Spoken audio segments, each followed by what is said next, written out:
الصلاة والسلام عليك يا سيدي يا رسول الله وعلى آلك وأصحابك يا سيدي يا حبيب اللہ۔ شراب کے متعلق ہم پڑھ رہے ہیں۔ وعن حذیفہ رضی اللہ تعالی عنہ قال سمعت رسول اللہ صلی اللہ علیہ وسلم یقول فی خطبتہ۔ حضرت حذیفہ رضی اللہ تعالی عنہ سے روایت ہے، آپ فرماتے ہیں رسول اللہ صلی اللہ تعالی وسلم کو فرماتے ہوئے میں نے سنا ہے، یقول آپ فرما رہے تھے فی خطبتہ، اپنے خطبے کے اندر خطبہ ارشاد فرما رہے تھے، اور اسی خطبے کے اندر یہ بھی ارشاد فرمایا الخمر جماع الاسم، فرمایا رسول اللہ صلی اللہ تعالی وسلم نے شراب تمام گناہوں کا مجموعہ ہے، یعنی تمام گناہوں کی جڑ ہے۔ بندہ شراب پینے کی وجہ سے جب نشہ آتا ہے تو اس نشے کے سبب کتنے اور گناہ جو ہے وہ کر جاتا ہے۔ اللہ تبارک و تعالی نے انسان کو عقل دی ہے، اور عقل بندے کو گناہوں سے روکتی ہے، عقل بتاتی ہے یہ کہ اللہ کی نافرمانی ہے، گناہ ہے۔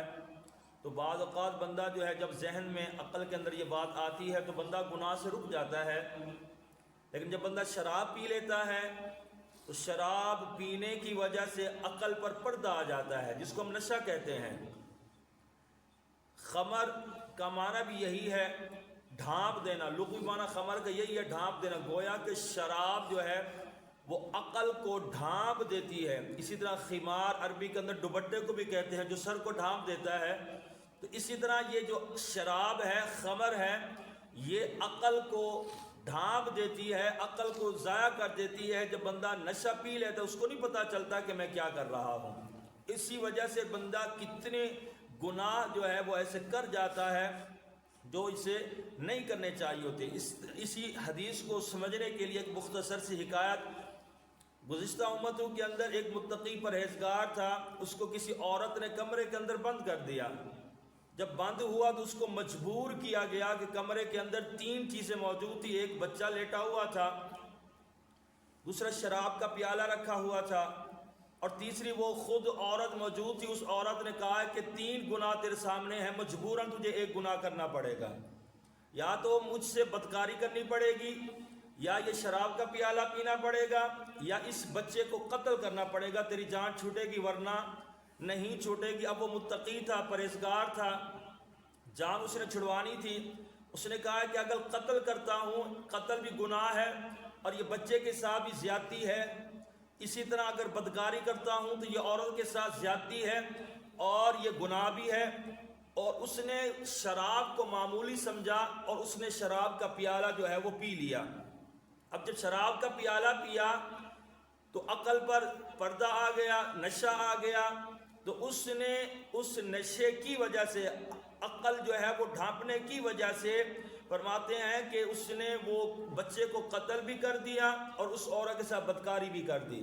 اب اس ہم حدیث کو سمجھیں کہ اس لیے سرکار علیہ السلام نے فرمایا ہے کہ شراب جو ہے وہ تمام گناہوں کی جڑ، اس لیے فرمایا ہے کہ اگر شاید بچے کو قتل کر دیتا باقی 2 گناہ سے بچ جاتا۔ اگرچہ قتل بہت بڑا گناہ، یہ پیچھے ہم پڑھ چکے ہیں، تو آج ہم کتنی دفعہ ایسا سنتے ہیں کہ جب بندہ شراب پی کر باہر نکلتا ہے تو اسے کوئی ہوش و حواس نہیں ہوتا، اور یہ علماء کرام کے پاس کتنی دفعہ فتوے ایسے آتے ہیں کہ بیٹے نے شراب پی کر جو ہے وہ اپنی بہن سے، اپنی ماں سے جو ہے وہ زیادتی کر ڈالی ہے۔ اتنی دفعہ بھی ہمیں سننے میں آیا ہے ہمارے اس ملک کے اندر۔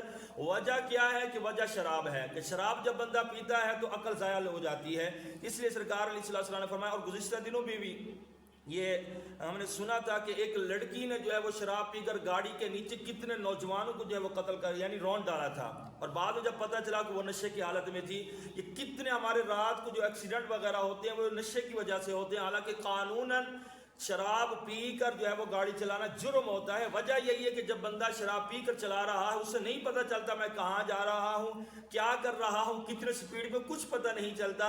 اس لیے سرکار علیہ السلام کا فرمان الخمر جماع الاسم، کہ شراب تمام گناہ کی جو ہے وہ جڑ ہے۔ تو اس لیے کہ اگر شراب سے بندہ بچ جائے گا تو کتنے اور گناہوں سے جو ہے وہ بچ جاتا ہے۔ والدین سے بدتمیزی کرتا ہے جو نشے کی حالت میں، اور جو ہے وہ ماں بہن کا لحاظ ختم ہو جاتا ہے۔ کتنی دفعہ بندہ اپنی بیوی کو طلاق تک جو ہے وہ دے دیتا ہے نشے کی حالت میں۔ تو یہ ساری کی ساری چیزیں کب ہوتی ہیں؟ کہ جب بندہ شراب پیتا ہے۔ اگر بندہ شراب سے ہی بچ جائے تو کتنے گناہوں سے جو ہے وہ بچ جائے گا۔ تو گویا کہ یہ ہم نے حدیث ذہن میں رکھنی ہے کہ فرمایا شراب جو ہے وہ تمام گناہوں کی جڑ ہے، تمام گناہوں کا مجموعہ ہے۔ اللہ تبارک و تعالیٰ سے دعا کرتے ہیں اللہ تبارک و تعالیٰ ہمیں تمام گناہوں سے بچنے کی توفیق عطا فرمائے، خصوصاً شراب جیسی لعنت سے بچنے کی توفیق عطا فرمائے، اور ہم سب کو علم دین سیکھنے کی، اس پر عمل کرنے کی توفیق عطا فرمائے۔ وآخر دعوانا الحمد للہ رب العالمین۔